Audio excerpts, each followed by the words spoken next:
Good morning. You're awake, right? So let me try again. Good morning. Good morning. There you go. They're much better. I'm going to keep my comments short because I know I'm between you and an espresso.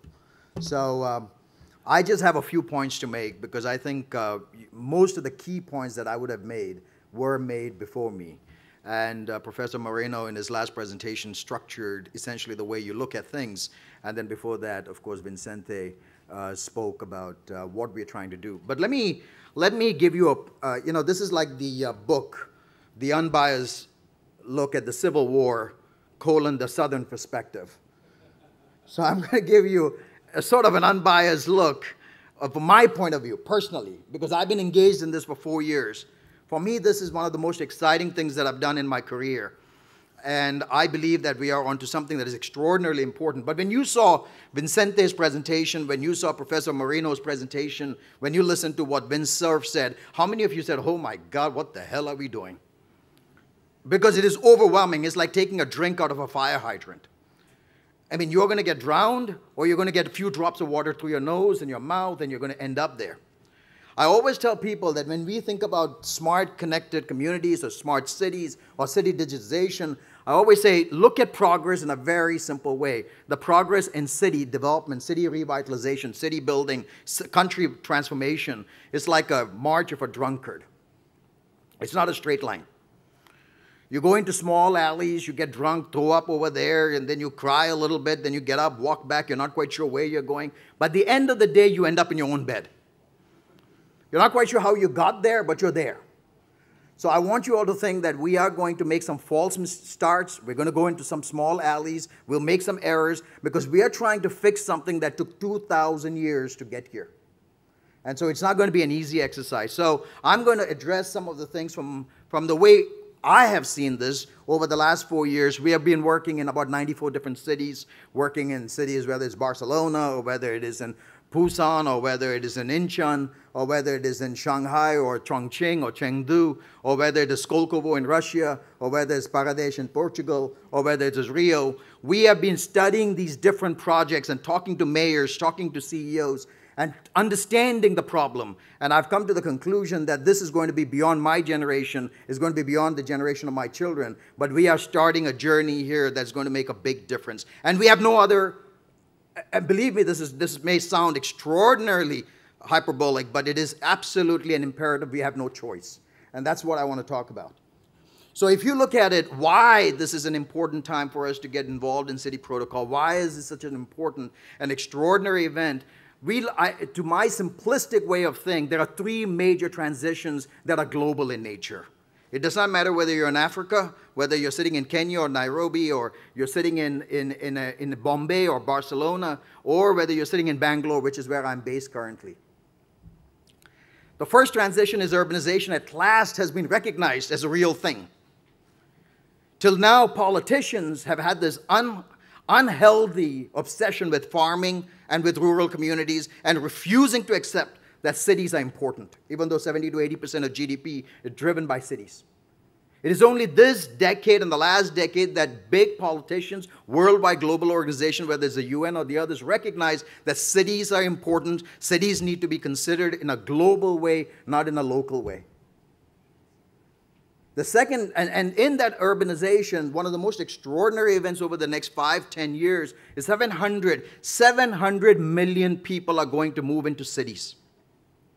The city where I'm living in today, in Bangalore, I was born and raised in Bombay. I left Bombay about 32 years ago, went to the US. So for me, coming back to India as an expat, as a person who's working there for an international company, to look at Bangalore, which was a sleepy town, 10 years ago it was 4 million. Today it is 8 million. In the next 5 to 10 million, next 5 to 10 years is going to be 18 million official residents of the city of Bangalore. And those of you who have visited Bangalore know that the infrastructure is incapable of handling what we currently have.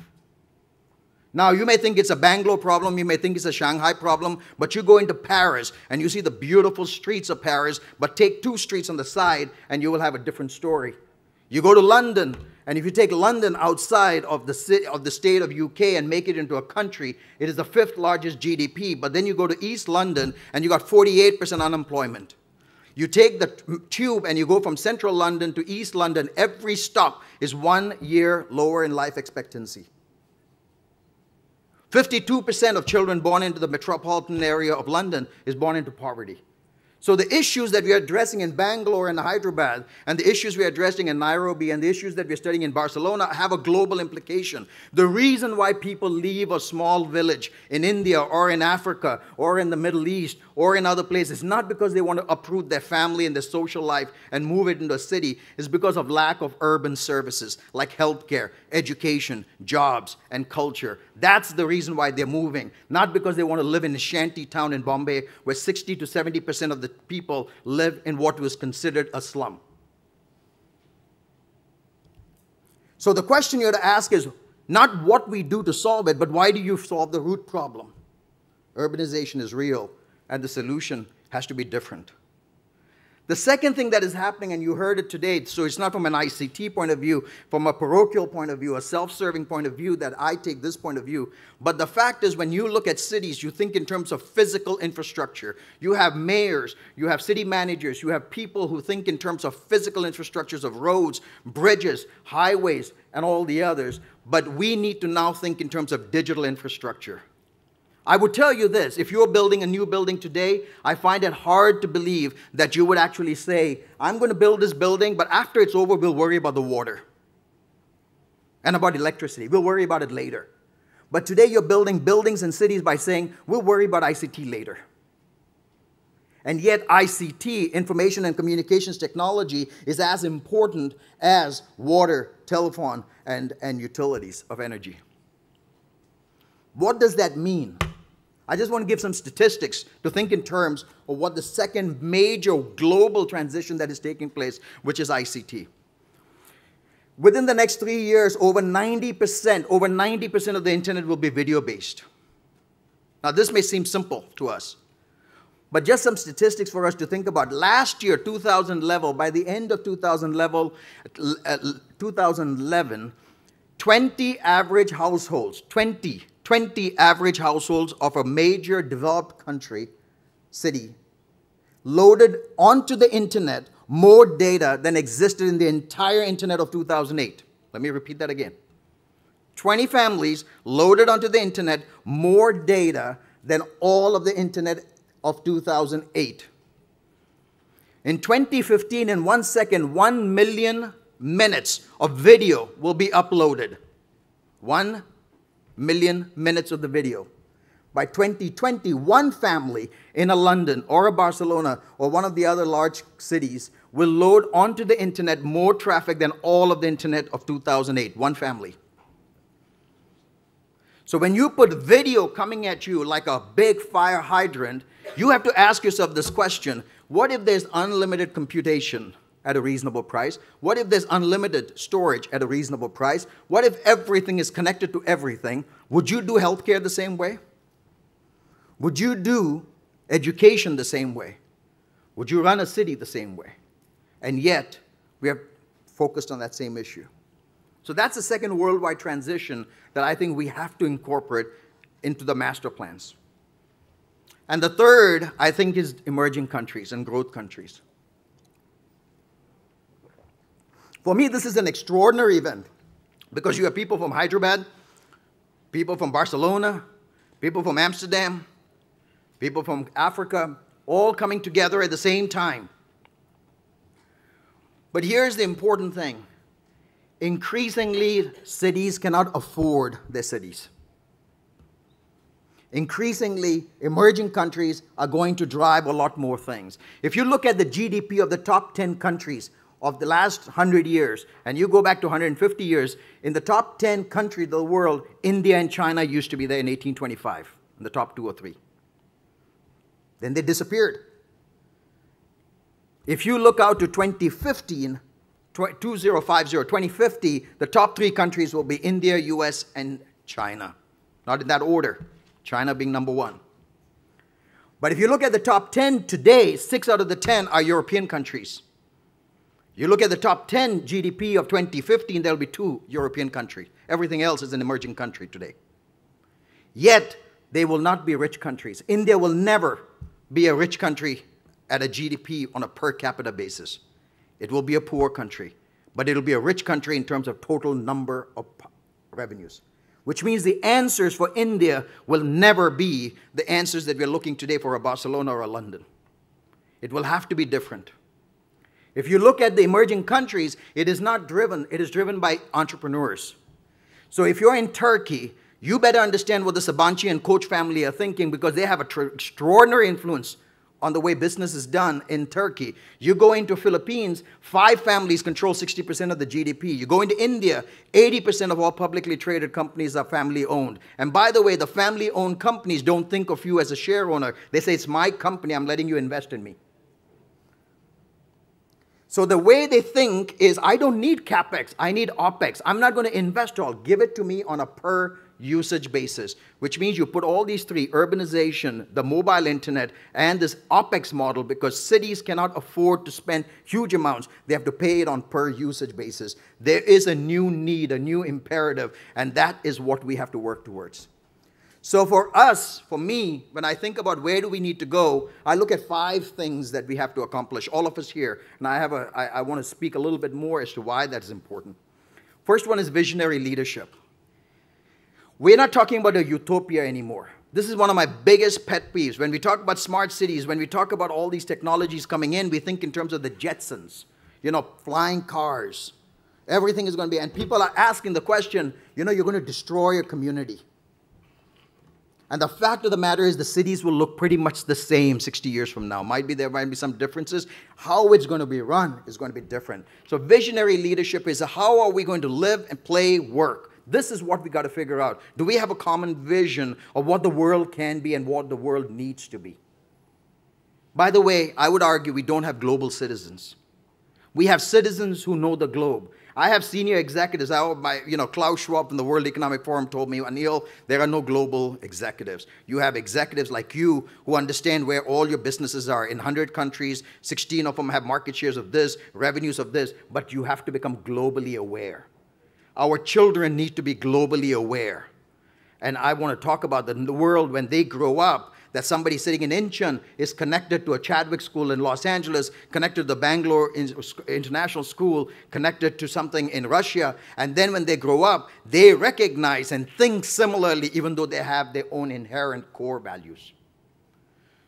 So visionary leadership is extraordinarily important because we need to have an aspiration, but grounded in current reality, that it is extraordinarily difficult to get to where we are talking about without having a collective vision. The second one is global standards. This is where I think you heard everyone talk about it. Today, my BlackBerry works everywhere. I don't need to carry 3 phones like it was about 8 years ago. Today they work, and none of us sit back and think about it. It took only 8 years for all these systems to talk where you can go anywhere in the world and get your emails on your mobile phone. That was an extraordinary achievement because there were global standards. The reason why we can travel the globe and take planes and go around, or the reason why healthcare, as you saw the anatomy example, which was extraordinary, is because there were global standards. There are no global standards for cities, so you can't talk. We use the words differently. You need global standards. Third one is smart regulation. Cities today are built on regulations that are over 100 years old. They're not for the digital world. So my biggest pet peeves are these smart signs, because to me that's the most tangible irritation. These smart signs that are there while you have digital signage that are phones or your smartphones that can tell you, don't leave this floor on the 3rd floor. Just stay there because the fire is on the 1st floor. But today the signs just say, leave, exit. It's $80 per sign.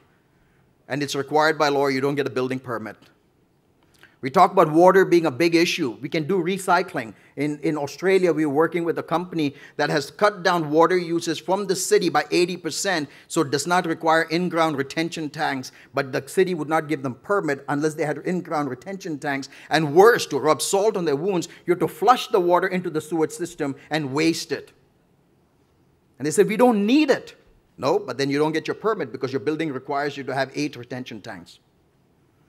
There are many regulations that stop us from creating these cities and these things that we're talking about. Smart regulations are critical. The next two are probably the ones why we are all here, public-private partnerships. And we need to have intelligent public-private partnerships, not where the government is trying to avoid cost and the businesses are trying to avoid risk. We need a genuine public-private partnership where we design and the government plays the right role of enablement, setting up the basic infrastructure that where the private industry is not going to do it or will only do it through a new economic model of consumption. And the last one is the ecosystem. You know, for me, what is exciting for me for the last several years, what has been exciting is I talk to people from Imperial College, then I talk to people from Schneider and people that I never talked to. They have a different way of thinking. They have different questions. They frame the questions differently. And when you bring them together, I think we can do a lot more interesting things. I always use the example, you know, the oldest profession will debate as to what it is, whether it's the architect or something else. But I would argue that among the top 3 inventions of the world after the fire was the wheel. Now, the wheel was a stone wheel first. Then it evolved to wooden wheels, it evolved to metal wheels, it evolved to rubber wheels and radials and everything else. But wheels just kept improving. And ever since mankind started moving, we had transportation. We call it mobility now. So we moved on things, but we always had something to carry. I collect Belushi bags for travel, the old antique bags of saddlebags. Now, what is interesting is that the saddlebags evolved. We have trunks, we have suitcases, we have briefcases. But it's only in the last 20 years that somebody said, let's put a wheel on a luggage, on a suitcase. Will anybody buy a suitcase today without wheels? Can you imagine that you were actually buying luggage and suitcases and briefcases that didn't have wheels? And the reason is because these industries just went side by side, never converged, never talked to each other, never brought them together. And I would argue that is true here. For my finishing, I'll just say I collect Edison cylinder phonographs, you know, the old cylinder types. If Thomas Edison was reincarnated, now I sit in India, so I can say reincarnated without having somebody say, what the heck are you talking about? If Thomas Edison was reincarnated and came to my home in Florida, he would look at the machines that I have, and I have one of the largest collections of old Edison phonograph machines. He would say, I know that machine, I touched it, I actually played on that machine. Then if I take him over to my daughter and say, now let me tell you how they listen to music, on the iPad, on the iPhone, on the iPod, he will never, ever be able to connect his Edison cylinder phonograph to the iPod. Never. Then I take him across to the electric utility company. He and the CEO, after 10 minutes, will sit down and say, this is the grid I wrote and I developed. The electric grid has not evolved dramatically over the last 100 years. Why? And the reason is because of this ecosystem, collaboration, open innovation. So to me, this city protocol is not just about making a city. So I'm going to end by saying we need to have not just a common vision, we need to have a common purpose. I happen to believe very strongly that this is not about cities. It's about changing the lives of a child sitting in a village in Raichur in India, or sitting in a small village in Africa, or sitting in a small village in Qatar, or sitting in a small village in some part of Europe. There are children who don't have access to education, to food, to shelter, but they will have access to the internet before they get clean water. And the fact what we're talking about city protocol is to bring these things together so we can evolve to a next world so that people don't have to pick up and move their families and go to a larger city for better jobs, for better healthcare, for better education. They can get access to it from other cities.